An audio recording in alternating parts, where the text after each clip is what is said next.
There are 9 things that you must check on your RV before you pull out of that driveway this spring. And missing just one of these can cost you hundreds of dollars, a lot of stress, or completely ruin your first camping trip. I've been RVing for 8 years now, and honestly, I've made a lot of these mistakes myself. So I'm gonna walk you through each one and in the exact order that you should do each one. So you're gonna be able to leave knowing that your camper is actually ready. And so you don't have to take notes. I put everything in my free RV Prep Spring checklist. And I'm gonna tell you how to grab it at the end. All right, let's go. Okay, the first mistake is one that, well, almost every RV owner is gonna make this time of year. And I get it, I really do, because the second that the weather starts to warm up, I can't stop thinking about going camping. I just wanna go. But here's the thing, if the nighttime temperatures drop below 0, even for one night, after you've de-winterized your camper, that water is gonna expand inside your pipes,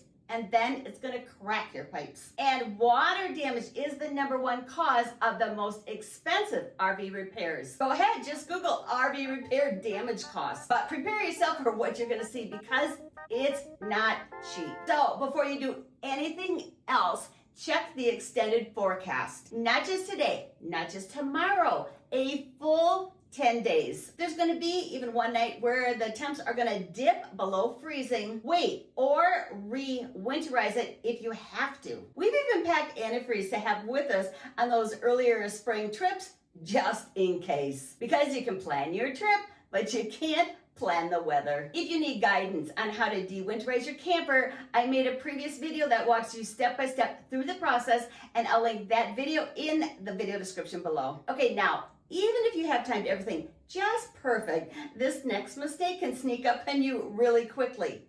And it usually does. And that's not checking your water system before you head out. A lot of people, they de-winterize, close everything up, and assume everything's gonna be just fine. But when your camper sits all winter, things are gonna shift, connections loosen, fittings crack, and you're not gonna know about any of this unless you actually run water through your system. Picture this, you finally arrive at your campsite. You've got your chairs out, the sun is setting, but then you go in and you turn on the faucet, and then water, it starts pouring out from underneath the sink. Now your trip is ruined before it even started. So now that you know how much water damage costs, I don't want you to ever assume that everything's gonna be fine. I want you to verify it. After you de-winterize, run water through everything. The sink, the shower, the toilet, your water heater. Get under every cabinet and look for drips. Make sure your water pump kicks on. Test your water heater, both electric and propane if you have both. And while that water is running,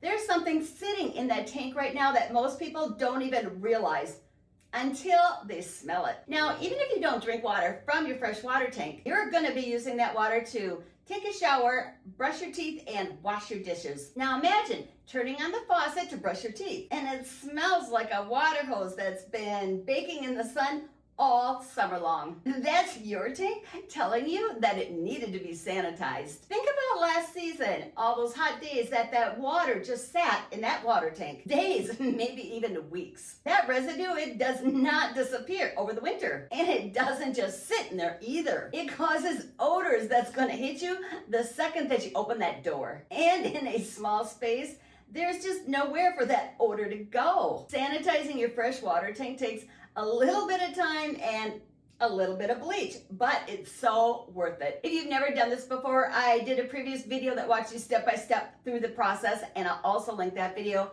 below. Now this next thing, it's sitting right outside your door, and this one, it can leave you stranded. Whether you camp with full hookups or you're out there off the grid camping like Tom and I like to do, your battery, it needs a look over every single year. When a battery sits all winter long, it quietly loses its ability to hold a charge. You won't know it's dead until the exact moment that you're gonna need it. Oh, and here's one thing that most people don't think about. A neglected battery can leak. And when this happens, it can damage the wiring and everything else that's around it. And by the time you already notice this, the repair bill is gonna be bigger than the cost of an actual new battery. So give it a quick look before you go anywhere. Check where the cables connect to the battery. Look for a white or bluish corrosion building up. Look for anything swollen, cracked, or just off. If it's not fully charged, put it on a charger now, especially if you're going to be camping without hookups. A dead battery means no refrigerator, no water pump, no lights. So be sure to catch this in your driveway, not at your campsite. Oh, and speaking of things that look perfectly fine, but they aren't, this next one is something that I had no idea about for years, but it can be very dangerous. Did you know that the tires on your RV can look perfectly fine, but they can actually be a ticking time bomb? I used to think if the thread looked good, I was good to go. Nope, that's not how RV tires work. RV tires, they age out before they wear out. But here's what that actually means. The rubber on the outside can look perfectly fine, but inside it's slowly breaking down. Think about an old rubber band and how it's going to suddenly snap the second that you stretch it. That's exactly what happens at highway speed. It's a blowout. RV tires should be changed every 5 to 6 years, regardless of how much thread is left. To find out how old your tires are, you need to look at the DOT number, or I'm not sure if it's dot number, but look at that number that's on the sidewall of each one of your tires. The first two numbers, they represent the week that the tire was made, and the second two numbers, they represent the month. It's that simple. And also be sure to check your tire pressure too. Oh, but here's the part that got Tom and me, and I genuinely never saw this coming. Our spare tire. We went to check how old it was because, well, it had been a few years. I know. I wasn't following my own checklist. But this is when we discovered that we couldn't get it down. It was mounted underneath the camper and the bolts, they had completely seized up. I remember standing there thinking, what if I was on the side of a highway right now? Flat tire, cars flying right past us, and we can't get our spare tire off. That scared us enough to fix it. So we ended up moving our spare tire from underneath our camper to the back hitch receiver. I made a whole video on exactly how we did it, so I'll also link this in the video description below. So here's a simple lesson. Don't just check your tires, check your spare tire too. Make sure you can physically get to it and remove it. Because sometimes it's not the obvious things that are gonna get you. It's gonna be the ones that you didn't think to check. Okay, real talk here. Have you ever checked to verify that you can get your spare tire off? Drop your answer below. And if you have a story to share, I want to hear about it. Okay, don't go back inside yet. This next step is going to take 5 minutes, but skipping it, that's when people end up with a repair bill that's going to cost them more than their full camping season. You're going to do a slow walk all the way around your camper. And you're looking for things that most people walk right by. Tiny cracks in the siding, gaps around your seals, anything lifting or bubbling or just not sitting right. And check your roof. You already know that water damage is the #1 camper killer, and it almost never starts big. It starts with a gap in the seal, the size of a pencil tip. But then just one rainstorm happens, and then the water sneaks in and soaks the wall. By the time you smell it or feel a soft spot, the damage is already serious. We're talking thousands of dollars, and sometimes even the whole camper. A little sealant can cost you about $10, but missing it can cost you everything. Now, while you're out there, also check your hitch and tow connection, your propane hoses, look for any cracks or wear, your stabilizer jacks, and your awning. Extend that all the way and look for tears. Run everything and look at everything. Don't just assume that everything's fine just because it was last fall. Okay, now head back inside. And fair warning, this next check might make you a little squeamish, especially if your camper sat all winter. Okay, now once you're inside, the first thing that you're gonna look for are any signs of mice.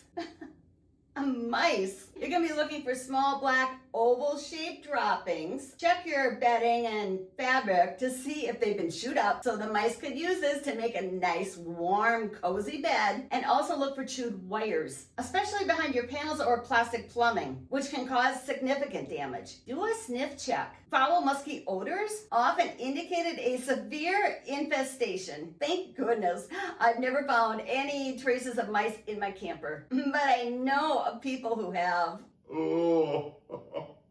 Okay, now once that's done, start turning everything on, and I mean everything. Your refrigerator, your furnace, your air conditioner, your water heater, the stove, every burner, every outlet. Check your breakers. Then go through everything that's battery powered. Flashlights, your keyless door entry, your carbon monoxide detector. Replace what needs replacing now. Here's the thing, none of this is going to feel like a really big deal when you're at home and you're just 5 minutes from a hardware store. But when you're 3 hours away, parked at your campsite, and the furnace won't kick on, now that's a problem. Small things are easy to fix at home. On the road, not so much. And while you're still inside, there are 3 things I need you to check before you walk out that door. And this one, it's not about money and it's not about convenience. It's about keeping you safe and your family safe while you're on the road. And I'm talking about your safety devices. Test them. Your smoke detector, it's been sitting there unused for 6 months. And your carbon monoxide detector too. When you go to fire up your furnace, would you even know if these safety devices were working? This is not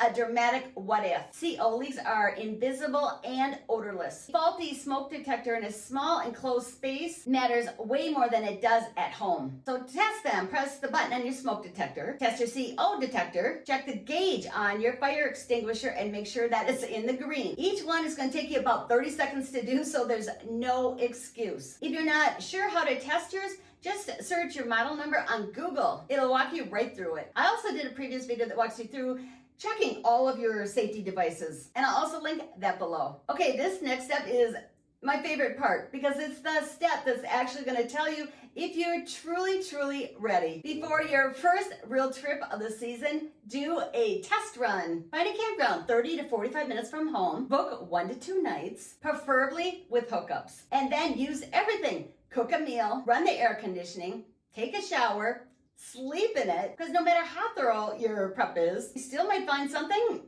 unexpected. A weird noise, a small drip, something that just doesn't feel right. Tom and I, we did this last spring and I found a burner that wasn't lighting up. Use this time to clean and organize the inside too. Get rid of anything that you didn't use last year and restock your essentials. When you're done, everything's gonna feel so fresh, organized, and you're gonna feel really confident that you're ready to go. And that's the best feeling ever. I put all of this in my free Randy's RV prep checklist. You can grab it at randysadventures.com/spring. And if you want to see exactly how we moved our spare tire to the back hitch receiver, click here to watch that video next. I can't wait to see you over there.